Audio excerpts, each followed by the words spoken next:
그래서 오늘 에베소서 5장에 있는 말씀, 5장 22절에서부터 33절에 있는 말씀을 통하여서 부부에게 주신 비밀이라는 말씀의 제목으로 주일 예배 시간 은혜 나도록 하겠습니다. 누구에게 주신 비밀이라고요? 부부에게 주신 비밀이에요. 이 본문의 말씀 에베소서 5장 이 부분의 말씀은 그리스도와 교회의 관계를 남편과 아내의 관계, 즉 부부 사이의 예를 들어서 설명한 말씀이에요. 즉 그리스도를 경외함과 같이 남편과 아내가 서로 사랑하고 순종하라 라고 이제 교훈하신 그런 말씀인데, 그러니까 그리스도께서 교회를 사랑하심 같이 남편이 아내를 사랑하고 또 교회가 그리스도에게 순종함과 같이 아내가 자기 남편에게 순종하라 라고 말씀하신 거예요. 오늘 이 말씀을 통해서 은혜를 나누고자 합니다. 첫 번째는 아내에게 주신 세 가지 교훈의 말씀인데, 아내에게 세 가지 교훈을 주셨어요. 작은 1번에서 보게 되면 22절에 있는 것처럼 죽게 하던 남편에게, 자기 남편에게 복종하라 라고 말씀하고 있습니다. 22절 한번 읽어보세요. 22절. 아내들이여 자기 남편에게 복종하기를 죽게 하듯 하라. 예, 아내들이여, 사도 바울이 이렇게 얘기하면서 자기 남편에게 복종하기를 누구에게 복종하듯이? 여러분들은 자기 집에 있는 남편을 주님이라고 생각을 하시나요? 처음부터 목사님이 오늘 왜 이러실까 시작하자마자. 근데 성경 말씀을 보게 되면 누구에게 하듯 하라고 그랬어요? 주님께 하듯 하라 라고 하고 있습니다. 이것은 성도가 하나님의 말씀을 절대적으로 믿고 절대적으로 순종하는 것처럼 집안에 있는 남편의 말을 복종하는데 가장 가까이 있는 자기 남편의 말을 순종하고 복종하라는 거예요. 그러니까 그거를 지금 하나님의 말씀을 순종을 할 때에 자기 집에 있는 남편부터 먼저 그것을 실천해야 된다는 사실입니다. 남편의 말을 순종하지 않고 남편에게 복종하지 않으면서 주님을 사랑합니다, 주님의 말씀에 복종합니다 라고 하는 건 그거는 거짓말이에요. 거짓말. 오늘 본문의 말씀에서 보게 되면 맞지요? 싸해지네요. 싸해져. 예. 오늘 본문의 말씀에서 그 얘기를 하고 있다고요. 언제까지 그 얘기를 하고 있을까? 죽게 하듯 하라 라고 얘기를 하고 있어요. 죽게 하듯 하라. 이것은 예수님께서 우리를 구속하시고 그 구속의 은혜에 기쁨과 그 영광을 돌리는 것처럼 남편에게도 그와 같은 그런 자세를 가지고 사랑하고 존경하고 그리고 복종해야 된다라는 뜻이에요. 그렇다고 해서 옆에 있는 남편을 진짜로 예수님과 같이 섬기라는 그런 의미가 담겨 있는 건 아니에요. 그런 건 무슨 얘기냐면, 그렇게 하게 되면 두 주인을 섬기는 거니까 그걸 운당하지 않고, 복종하라는 얘기는 참으로 하나님께서 주신 줄 그런 남편으로 알고 하나님의 말씀을 순종하는 것처럼 자기 남편을 그렇게 사모하고 해야 된다는 거예요. 남편이 나에게 어떻게 잘해주기 때문에 사랑하라는 것이 아니고 복종하라는 것이 아니라 잘해주지 않아도 남편을 사랑해야 된다는 거예요. 그리고 또 그랬습니다. 아내들이여 누구 남편에게 복종하라고 되어 있어요? 남의 남편? 자기 남편에게 복종하라고 되어 있습니다. 여기서 자기라는 말이 중요해요. 자기 남편. 옆집에 있는 남편이 아니고, 이상한 데서 만난 나는 남자가 아니라, 옆집에 있는 남자가 아니고 자기 남편에게 순종하는, 자기 남편에게. 요즘 이상한 세상이 돼가지고 자기 남편에게 순종 안 하고 다른 순돌이 아빠, 다른 이상한 남자의 말은 잘 들어요. 이상한 세상이 돼서, 이상한 세상이 돼서. 이것은 가정에서의 순결의 중요성을 얘기를 하는 거예요. 요즘 이상한 세상이 돼가지고 그 좀 있는 집 아낙네들은 그런 게 있대요. 젊은, 죄송해요, 있는 그대로 얘기를 하니까, 젊은 남자를 자기 애인으로 못 두면 그 능력이 없는 여자다 라고 이렇게 얘기를 한답니다. 공경이 그렇게 얘기하는데, 공경이. 그러니까 너무 본문의 말씀에서 보게 되면 누구 남편에게 순종하라고요? 자기 남편. 이게 참으로 중요한 것 같아요. 세상에 남자는 많지만 자기 남편은 세상에 몇 사람밖에 없어요? 사람. 한 사람밖에 없습니다. 그리고 또 세상에 여자들은 많은데 자기 아내는 몇 명이죠? 하나입니다. 그러니까 서로가 서로를 사랑하지 않으면 이겨낼 수 없다는 얘기예요. 그러니까 다른 사람이 뭘 나에게 좀 잘해준다라고 해서 그거 때문에 흔들리지 말고 참 그 정조를 잘 지켜나가고 남편의 말에 복종하고 주님께 하듯 이렇게 모든 일을 잘 처신해야 된다는 겁니다. 두 번째는 아내에게 주신 두 번째 교훈은 23절에 있는 것처럼 남편을 머리로 인정을 안 하는 거예요. 23절 한번 읽어보세요. 이는 남편이 아내의 머리됨이 그리스도께서 교회의 머리됨과 같음이니 그가 친히 몸의 구주시니라. 예, 이는 남편이 아내의 뭐라고 되어 있어요? 그 다음에 머리라고 했습니다. 머리. 여러분은 집안에 있는 남편을 집안의 머리로 인정을 하시나요? 오늘 목사님 왜 이러셔요? 저는 말씀만 전하고 있어요. 말씀만 전하고 있어요. 뭐 본문의 말씀에서 보게 되면 그러니까 이 머리로 인정을 하는 얘기는 부부간에 뭐가 있다는 얘기냐면 질서가 있다는 얘기예요. 질서가 있다. 부부는 남자와 여자는 인권에 있어서 동등하지만 모든 것에서 다 동등해요. 그러나 가정에서의 질서는 남편이 가정에 뭐가 된다고요? 머리가 됩니다. 요즘은 그렇지 않은 것 같아요. 머리는 무슨 머리 아니에요. 종이 죽게 하듯 하라고 그랬는데 21절에서 죽게 하듯 하라고 그랬는데 주님 아닙니다. 종도 아니고 집에 있는 강아지보다도 못한 게 남자들이에요. 남자들입니다. 그래요. 아내가 남편의 말을 복종하고 그 세우신 질서에 순종하는 것은 하나님께서 세우신 창조의 질서입니다. 그렇죠? 창세기에서 하나님께서 그 모든 일을 만들 때에 질서를 만들 때 하나님께서 남자를 먼저 만드시고 그 다음에 여자를 만드셔서 가정의 질서를 세우신 거예요. 남녀의 차별을 낸 것이 아니고 하나님께서 남자와 여자를 차별을 두신 것이 아니라 질서를 세우신 거예요. 질서를 세운 겁니다. 질서를 세웠다는 것이 그냥 순서를 세웠다는 거니까 그 남녀 차별이 아니야. 그런 게 아니라고. 질서를 세우신 거예요. 질서. 자, 질서라고 하니까 여러분들이 좀 이해하기 쉽게 얘기하면 저는 늘상 그런 얘기를 합니다. 자, 파란 보일 때 신호등이 있어요. 파란 보일 때 건너가는 것이 질서지요? 그렇죠? 그런데 파란 불일 때 건너가지 않고 빨간 불일 때 건너가면 어떻게 됩니까? 사고 나요. 그게 질서예요. 그게 질서. 아니, 그렇지 않고 빨간 불일 때 건너가고 파란 불일 때 쓰면 안 되나요? 그렇게 약속을 했으면 되지요. 그러나 하나님께서 그렇게 세우시지 않았기 때문에 남자와 여자의 사이에서도 반드시 뭐가 있다고요? 질서가 있어요. 그 질서를 어기게 되면 혼란해집니다. 자, 그래서 하나님께서 남편이 머리가 되게 하고 아내는 가정에서 그 질서를 위해서 순종하라고 가르친 거예요. 고린도전서를 한번 가봅시다. 11장 8절에서부터 10절. 고린도전서 11장 8절에서부터 10절. 남자가 여자에게서 난 것이 아니요 여자가 남자에게서 났으며 또 남자가 여자를 위하여 지음을 받지 아니하고 여자가 남자를 위하여 지음을 받은 것이니 이러므로 여자는 천사들을 인하여 권세 아래 있는 표를 그 머리 위에 둘지니라. 예. 자, 보세요. 우리가 살고 있는 일반 상식하고는 전혀 다른 말을 사도 바울이 지금 하고 있어요. 남자가 여자에게서 난 것이 아니오. 세상에서는 그러나 남자가 누구에게서 났다 그러는 거죠? 보통 그렇죠? 여자에게서 났다라고 얘기를 하는데 세상은 그래요. 그러나 성경은 남자가 누구에게서 났다고요? 여자에게서. 아니죠? 여자가 남자에게서 난 겁니다.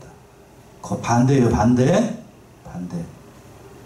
보통 여자가 아이를 낳잖아요. 그런데 성경은 그렇게 얘기하지 않아요. 남자에게서 여자가 나왔다. 그렇게 얘기를 하고 있어요. 그리고 또 남자가 여자를 위하여 지음을 받지 않고 누구를 위해서? 여자가 누구를 위해서? 남자를 위해서 지음을 받았다는 겁니다. 질서를 얘기를 하는 거예요. 질서.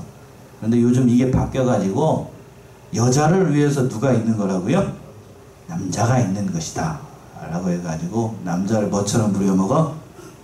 종처럼 종이라고 생각하면 다행이지. 종이라고 종까지도 생각해. 근데 종은 밥이라도 주죠. 요즘 남자분들 집에서 밥 얻어먹기 쉬운가요? 예? 어렵죠.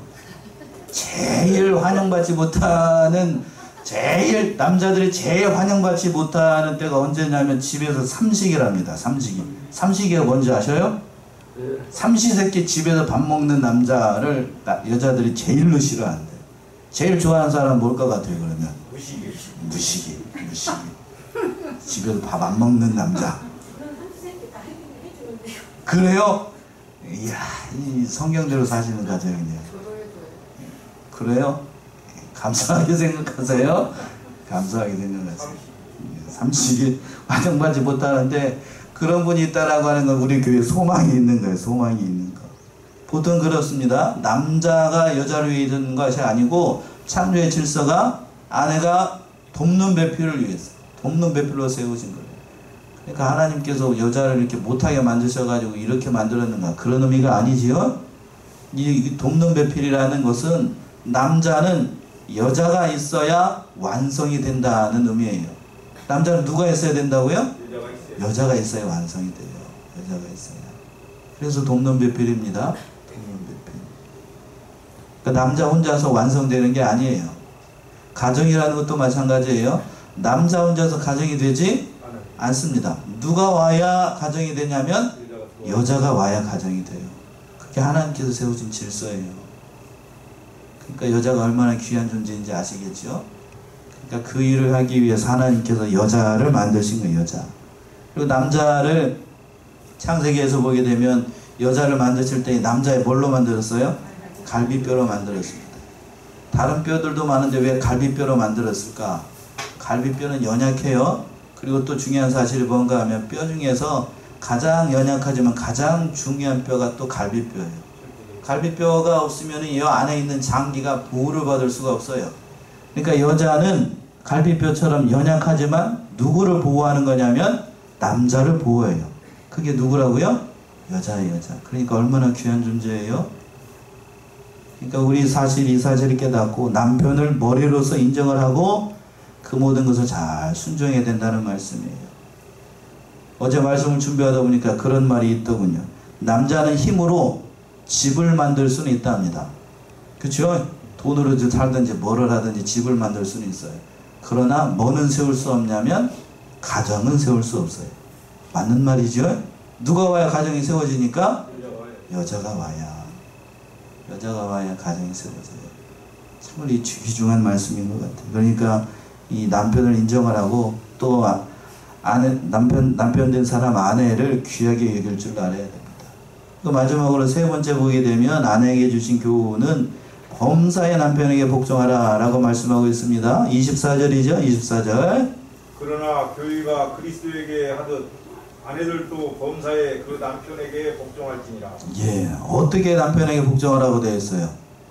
뭔 범사가 뭐죠? 모든 일에 그 남편에게 복종할지니라. 여기까지 이제 남자들이 좋은 건데, 예. 그러니까 아내가 아무리 훌륭해도 누구의 다스림을 받아야 되는 거냐면 남편의 다스림을 받아야 됩니다. 여자가 남자를 주관하게 되면 그 아내의 위치를 잃어버리는 질서를 깬 겁니다. 질서를 깬 거. 성경에서 보게 되면 여자가 특히 아내가 남편을 주관하는 가정은 행복하지 않았습니다. 대표적인 가정이 첫 번째 가정이었던 아담과 하와의 가정이 그랬죠? 그랬나요? 안 그랬나요? 하와가 남편 아담이 얘기해준 그 말씀을 어기고 뭐를 따먹는 순간 인간에게 뭐가 들어왔죠? 죄가 들어왔죠? 뭐를 따먹는 순간? 선악과를 따먹는 순간 가정이 깨져버렸어요. 그러니까 여자가 집에 하나님 말씀 안 듣고 자기 멋대로 행동을 하다가 가정이 깨집니다. 또 한 가정이 있어요. 아담 가정 말고 아브라함의 가정, 최초의 믿음의 가정이었죠. 아브라함이 그랬죠. 하나님께서 네 자손 너에게 그 자식을 줄 것이라고 하나님께서 아브라함에게 약속을 했잖아요. 그런데 나이가 1살, 2살 계속 먹다가 보니까 사라가 몇 살까지 되어 늙었어요. 경수가 다 끊어지고 보니까 자기에게는 이제 소망이 없으니까 사라가 인간적인 생각을 했죠. 그래서 누구에게 가달라고? 자기 여종에게 해가지고 부부관계를 가져가지고 아이를 낳아야 되지 않겠습니까? 그건 누구 생각이에요? 사라의 생각이죠. 아내의 생각. 그 인간적인 생각을 해가지고 결국 어떻게 됐냐면 그 집안이 쑥대밭이 돼요. 그러니까 어려운 집안이 된다고. 그것처럼 나서게 되면 반드시 나서지 않을 자리에서 나서게 되면 그 불행한 가정이 되는 겁니다. 그런데 요즘에는 이런 남편의 권위, 특별히 아버지의 권위가 무너진 시대가 됐습니다. 인정하시나요? 남편이 집안에서 큰 소리 낼 수가 없어요. 요즘 남자가 앞에서도 이제 우스갯소리처럼 얘기했지만 삼시세끼 밥을 달라고 하면 환영 못 받아요. 환영 못 받아. 무식한 시대, 그런 사람들이 좋아하는 시대가 됐으니까. 남편으로서의 권위, 성경적인 권위, 이 권위를 다 인정을 해줘야 돼요. 아버지로서의 권위. 남자는, 저도 남자니까 그걸 알아요. 남자는 아무리 힘이 들어도 자식들이 인정해주고 아내가 특별히 인정해주면 세상에서 아무리 힘이 들어도 그 일 합니다. 그게 남자예요. 그런가요? 아무리 힘이 들어도 해요. 그러나 집에 돌아와서 사랑하는 아내로부터 인정을 받지 못한다. 당신이 그것밖에 안 되느냐, 이렇게 무식하다, 또 인정해주지 않으면 남자는 힘을 쓸 수가 없어요. 그게 남자예요. 남자는 단순해요. 다른 사람들이 나를 무시하고 막 험악한 말을 하고, 직장생활 여러분들 해보시니까 더 잘 아시겠지만 막 무시를 하고 해도 다 참아요. 남자는 다 참습니다. 누구로부터만 인정을 받으면? 아내로부터. 그리고 또 누구로부터? 자식들로부터 인정을 받으면 밖에서 어떠한 대접을 받아도 남자는 그 일을 해내요. 그게 남자예요. 하나님이 강하게 만드셨기 때문에. 그러나 집에서 인정을 받지 못하면 남자는 오래 버티지 못해요. 오래 버티지 못합니다. 그러니까 남자를 인정해줘요. 그래서 세 번째 그랬어요. 범사의 남편에게 복종 안 하는 거는, 다른 말로 얘기하면 남편을 어떻게 해주라고요? 인정해주라는 얘기, 인정해주라. 그렇게 하셔요. 세 가지 교훈이었어요. 아내에게 주시는 세 가지 교훈. 첫 번째는 뭐라고 그랬습니까? 누구에게 하듯 하라고 그랬죠? 주님께 하듯 하라. 두 번째는 남자를 뭘로 인정해 주라고요? 머리로 인정해 주라. 마지막으로 세 번째는 범사에 뭐를 하라고요? 남편에게 복종하라는 거예요. 세 가지. 여자에게 주신 교훈, 아내에게 주신 교훈입니다. 이제는 두 번째로 남편에게 주신 교훈이에요. 남편에게 주신 교훈. 두 가지인데요. 25절에서 27절에 있는 것처럼 그리스도께서 교회를 사랑하시는 것처럼 아내를 사랑하라고 말씀하고 있는데, 25절 한번 읽어보세요. 25절. 남편들아, 아내 사랑하기를 그리스도께서 교회를 사랑하시고 위하여 자신을 주신 같이 하라. 예. 예수님께서 교회를 사랑하시고 교회를 위해서 자신의 뭐를 주셨습니까? 목숨을 주셨던 것처럼 옆에 있는 아내를 그렇게 어떻게 하라고? 자신의 목숨을 주면서까지 사랑하라는 얘기예요. 앞만 봐도 요즘 아내들을 위해서 내가 목숨까지 바쳐가면서 사랑해야 되는가? 머리에 뭐가 생겨요? 물음표가 막 생기죠? 물음표가 막 생겨요. 그러나 하나님의 말씀 뭐라고 되어 있냐면, 그리스도께서 교회를 사랑하시고 위하여 자신을 주심같이 아내를 사랑하라 라고 얘기하고 있어요. 그러니까 무조건적으로 아내가 잘해주든 잘못해주든 어딜 보고 얘기를 해야 돼요? 아무튼 그렇게 얘기를 하면, 그렇게 사랑하라는 것이 남편에게 주신 그런 교훈의 말씀이에요. 참 쉽지 않은 것이 사는 장인데, 성경에서 보게 되면 자식을 사랑하라는 말씀은 많이 등장하지 않습니다. 왜 그럴까요? 자식을 사랑하라는 말은 안 해도 본능적으로 자식은 사랑합니다. 그래서 성경에서 보게 되면 자식을 사랑하라는 말 별로 안 나와요. 초달을 하라, 어미 가르치라, 교훈해라, 훈계하라는 말은 있어도 사랑하라는 말은 별로 없어요. 그런데 오늘 본문의 말씀에서 그렇고, 아내와 남편에게는 뭐라고 되어 있어요? 사랑하라. 한마디로 사랑하라는 거예요. 왜 사랑하라고 그럴까요? 남이니까요. 남이니까. 남편과 아내는 남이에요, 남. 서로가 서로를 인정해주고 사랑해주지 않으면 그 관계가 지속되기가 어려워요. 어렵다고요. 그런데 피부치인 자식은 본능적으로 살아갑니다. 그러니까 성경에서 계속해서 하나님께서 말씀하신 이유가 뭔가 남편을 남편답게 인정해주고 아내를 아내답게 사랑하라는 것이 성경의 일관적인 가르침입니다. 그래서 어떻게 사랑하라는가? 구체적으로 남자가 아내를 어떻게 사랑하라는 건가? 26절, 27절이요? 26절, 27절. 물로 씻어 말씀으로 깨끗하게 하사 거룩하게 하시고 자기 앞에 영광스러운 교회로 세우사 티나 주름 잡힌 것이나 이런 것들이 없이 거룩하고 흠이 없게 하려 하심이니라. 예, 물로 씻어라는 말이 되어 있는데 이것은 중생을 가리키는 겁니다.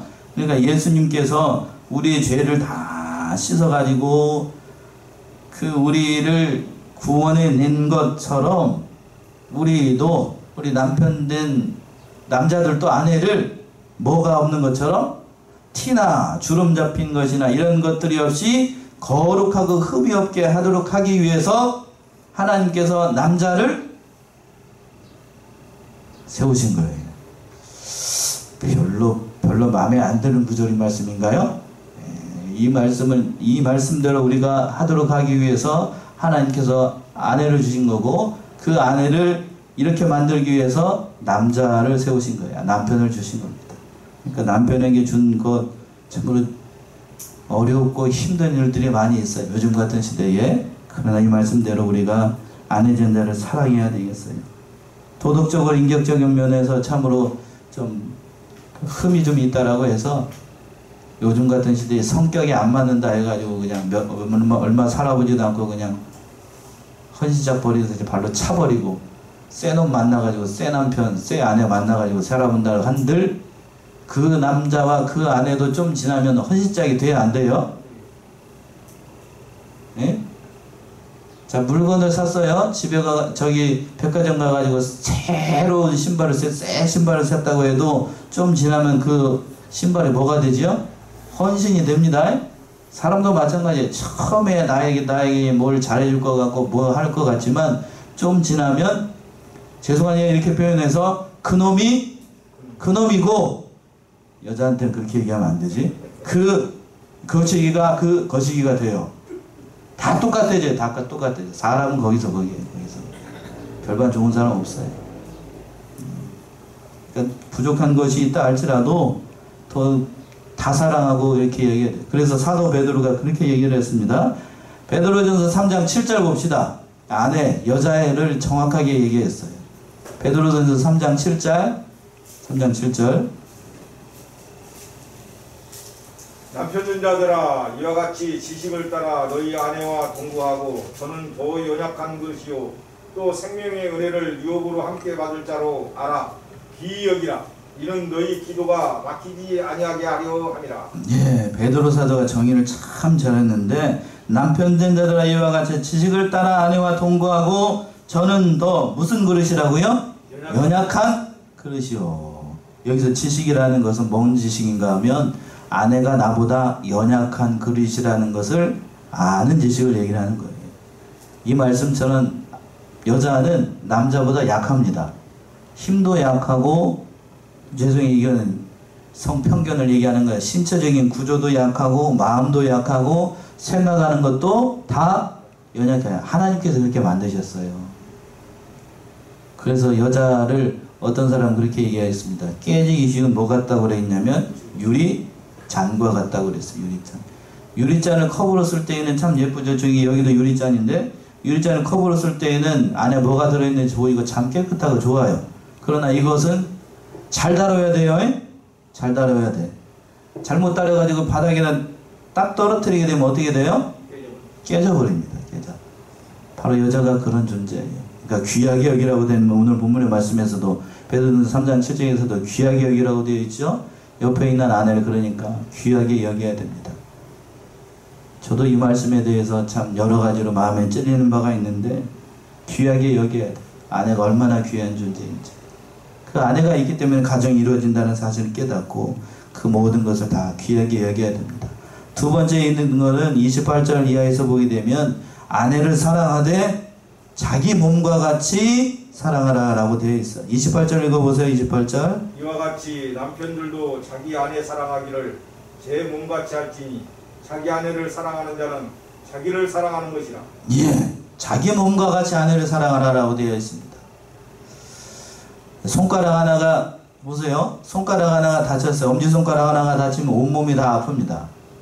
손톱 밑에 가시 하나만 들어가도 다 마음이 아픈 것처럼 자기 몸은 아프면은 병원에도 가고 약도 먹고 그렇지요. 그런데 자기 아내가 그런 고통을 당하고 어려움을 당할 때에 가장 먼저 생각해 줘야 될 대상이 바로 남편이라는 겁니다. 남자. 그 남자가 아내를 귀하게 여길 줄 알아야 돼요. 그러니까 말도 함부로 하지 말고 귀하게 여기고 좋은 말 해주고. 그러나 우리 대한민국 우리나라 문화에서는 남자가 아내한테 좋은 말 해주고 또 말을 잘 하지 못해요. 그렇죠? 사랑한다는 말도 잘 못하고 수고했다는 말도 잘 못하고. 요즘은 좀 그래도 하는 것 같은데 예전 어르신들, 저보다 연세가 많으신 분들은 아내한테 수고했다, 특별히 뭐했다, 사랑한다는 말을 잘 하지 못합니다. 자, 여기 계신 분, 여자분 성도님들, 요 근래에 남편이 나한테 사랑한다는 말 해본 적이 있다. 1년 안에 그걸 해본 적이 있다. 손 들어보셔요. 이거 한 분 계시네? 예. 요 근래에. 예. 그만큼 남자들이 아내한테 사랑한다는 말을 잘 못해요. 잘 못합니다. 잘 못해. 속으로는 다 사랑을 하면서. 속으로는 다 사랑하면서 겉으로는 잘 표현을 못해요. 그래도 우리는 하나님께서 주신 말씀처럼 사랑해야 됩니다. 남자들이, 저도 그런데 저도 맞이고 그렇게 나는 나이가 그렇게 많지 않은데도 아내한테 그런 말을 잘 못해요. 물론 결혼 전에는 잘했지요. 근데 살다 보니까 얼마 살지도 않았는데 왜 그런지 모르겠지만 잘 안 돼요. 요즘은 잘 안 됩니다. 잘 안 돼.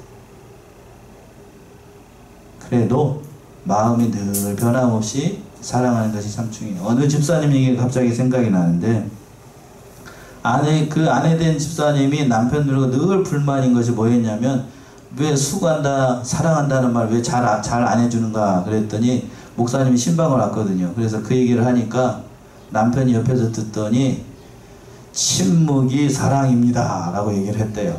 맞나요? 틀리나요? 예? 맞는 것 같기도 하고 아닌 것 같기도 하고. 남자들은 가만히 침묵이 사랑이라는 말이 맞는 것 같아요. 아무튼 무뚝뚝해가 집에 있는 남자들이 무뚝뚝해가지고 사랑한다는 말을 잘 안 해줘도 나를 귀하게 여기겠거니, 나를 사랑했거니 이렇게 생각을 하고 그렇게 사랑하는 줄로 알아야 됩니다. 그래요. 자기 몸처럼 사랑하라고 돼 있어. 자기 몸처럼. 자기 몸뚱아리만 귀한 줄로 여기지 말고 옆에 있는 아내가 어려움 당할 때에 사랑하는 것이 참 귀한 일이라고 돼 있어요. 그래서 29절에서 그렇게 되어 있잖아요. 29절 보시면, 누구든지 언제든지 제 육체를 미워하지 않고 오직 양육하여 보호하기를 그리스도께서 교회를 보양함과 같이 하니나니. 예. 자기 몸이 아플 때 자기 몸을 보양하지 않는 사람이 어디 있어요? 몸이 좀 피곤하면 쉬기도 하고 여러 가지 또 하는 것처럼, 예수님께서 우리 교회를 위해서 그 모든 것을 주셨던 것처럼 아내를 위해서, 가정을 위해서 그 모든 일들을 하는 것이 남편된 도리다는 겁니다. 또 남편이 특별히 집을 부양할 의무가 있어요. 부양할 의무. 경제적인 면에서. 그러니까 모든 일에서도 잘 감당하고 해야 되겠습니다. 그리고 마지막 30절 보시면 뭐라고 되어 있습니까? 30절. 우리는 그 몸의 지체임이니라. 그래요. 우리는 그리스도 몸의 지체이니까 마땅히 남편 된 자로서의 그 모든 일들을 잘 감당하고, 또 아내 된 자로서 남편을 존경하고 사랑하는 것이 그리스도의 몸된 지체로서의 마땅한 역할이라고 얘기를 하고 있습니다. 마지막으로 세 번째는, 오늘 이 말씀이 제일 중요한 것 같은데, 부부는 하나님의 비밀이라는 거예요. 비밀. 그 말씀이 이제 31절부터 나와요. 31절 보시면, 이러므로 사람이 부모를 떠나 그 아내와 합하여 그 둘이 한 육체가 될지니. 예.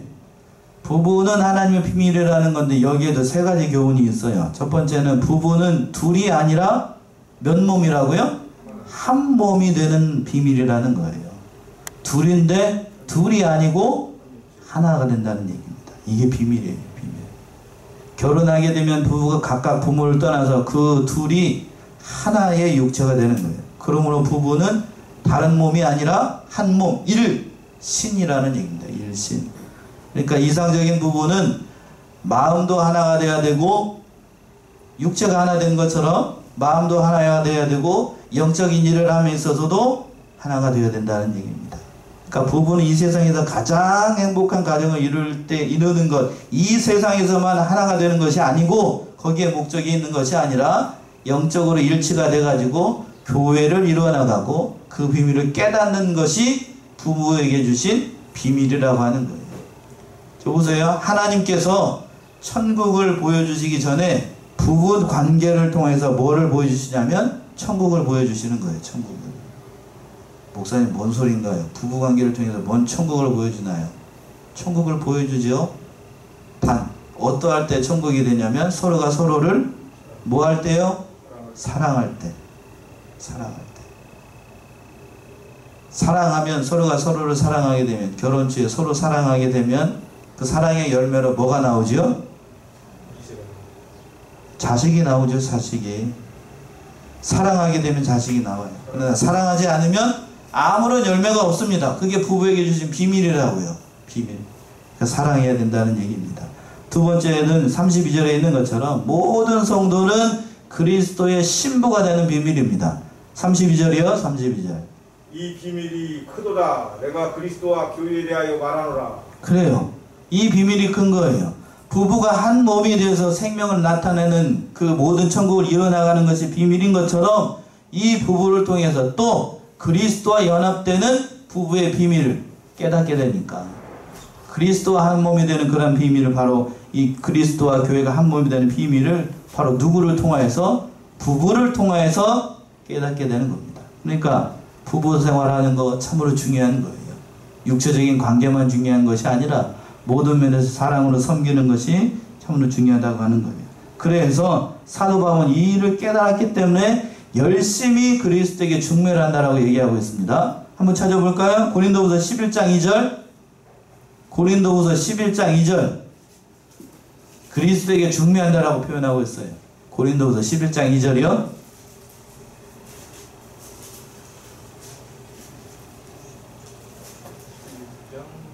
11장 2절. 고린도후서 11장 2절. 내가 하나님의 열심으로 너희를 위하여 열심내노니 내가 너희를 정결한 처녀로 한 남편인 그리스도께 드리려고 중매함이로다. 예. 중매한다라고 되어 있죠. 누구에게 드리기 위해서? 그리스도에게 드리기 위해서. 그러니까 저와 여러분들을 그리스도의 신부로 하는 일을 감당하기 위해서 사도 바울은 그 복음을 전하고 있었던 거예요. 이 비밀을, 이러한 영적인 비밀을 누구를 통해서 깨닫게 되냐면 남편을 통해서 또 누구를 통해서? 아내를 통해서 깨닫게 되는 겁니다. 그러니까 부부관계가 그렇게 중요한 거예요. 그러니까 부부가 하나님의 비밀인 겁니다. 하나님의 비밀. 부부관계, 가정이 잘 되면 하나님의 비밀을 깨닫게 되는 거고 잘 되지 않으면 하나님의 비밀을 잘 깨닫지 못하는 거예요. 그러니까 마지막으로 33절 사도 바울이 권면을 하고 있죠. 33절이요. 그러나 너희도 각각 자기의 아내 사랑하기를 자기같이 하고 아내도 그 남편을 경외하라. 혼자만 읽지 말고 33절 우리 합독합시다. 33 시작. 그러나 너희도 각각 자기 아내 사랑하기를 자기같이 하고 아내도 그 남편을 경외하라. 그래, 자기 아내를 사랑하고 그 남편을 경외하는 것, 이것이 하나님께서 우리에게 주신 큰 비밀이에요. 그러니까 서로가 서로를 인정하고 사랑해야 됩니다. 이러한 사실을 알았기 때문에 마지막으로 한 군데만 찾아볼 거예요. 베드로전서 3장 6절에서 보시게 되면 사라는 아브라함 뭐라고 칭했냐면 주님이라고 칭하면서 잘 순종을 했던 거예요. 찾아보세요. 마지막으로 한 군데만 찾아보고 말씀 마칠게요. 베드로전서 3장 6절. 나는 심었고 아볼로는 물을 베드로전서 3장 6절인데 그건가요? 사라가 아브라함이나 칭하여 복종한 것 같이 너희가 선을 행하고 아무 그런 일에도 놀라지 아니하므로 그의 딸이 되었느니라. 예. 사라가 아브라함을 뭐라고 칭했다고요? 예. 주라 칭했습니다. 주라 칭했습니다. 주라 칭하고 복종한 것 같이 너희도 선을 행하고 아무 두려운 일에도 놀라지 아니하므로 그의 뭐가 되라고요? 딸이 되었습니다. 굉장히 중요한 의미가 담겨 있는데 아브라함에게 사라는 자신의 아내예요. 그런데 어떻게 딸이 됐다는 얘기죠? 믿음의 후사. 그 의미가 담겨 있어요. 의미가 담겨 있어요. 그러니까 굉장히 중요한 의미가 담겨 있습니다. 그러니까 남편을 이 시간부터 뭘로 칭해야 되냐면 뭘로 알고? 누구로 알고? 주로 알고. 저를 가르쳤던 목사님들 이대명에서 이걸 가지고 한번 다 아내들에게 시키더군요.